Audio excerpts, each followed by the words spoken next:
In the 1960s, Bruce Lee saw something that most martial artists didn't. Traditional styles were locked in rigid systems, beautiful but limited. Karate, Wing Chun, Kung Fu all had power, but they also had boundaries. Bruce Lee hated boundaries.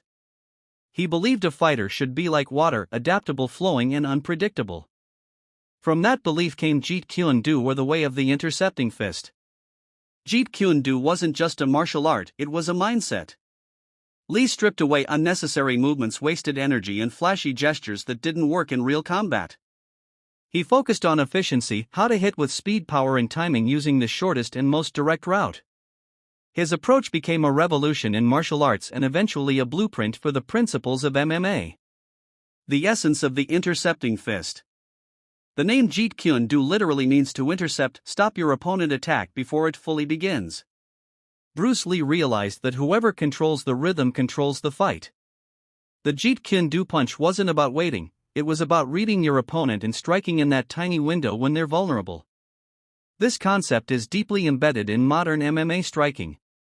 Fighters like Georges St-Pierre, Anderson Silva, and even Conor McGregor have openly acknowledged Lee influence.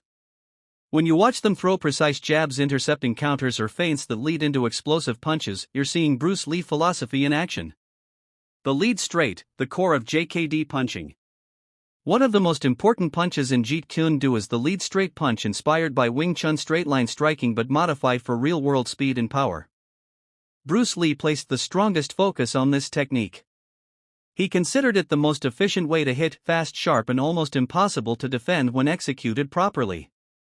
What makes the lead straight unique is how it uses the lead hand, not the rear hand, as the primary weapon. This breaks the conventional rule of saving the rear hand for power. In Lee, mind power comes from structure and body alignment, not just muscle. By stepping slightly forward and rotating the hips in unison with the lead hand, he generated explosive force without telegraphing the move. Today, this punch shows up constantly in MMA. Fighters use variations of it to close distance quickly and disrupt their opponent timing. When you see fighters like John Jones or Max Holloway popping a quick lead punch, that Bruce Lee influence echoing through time. The power of non-telegraphic movement. One of Bruce Lee's obsessions was the idea of non-telegraphic striking, hitting without warning. He practiced so much that even high-level opponents couldn't see his punches coming. The secret was relaxation.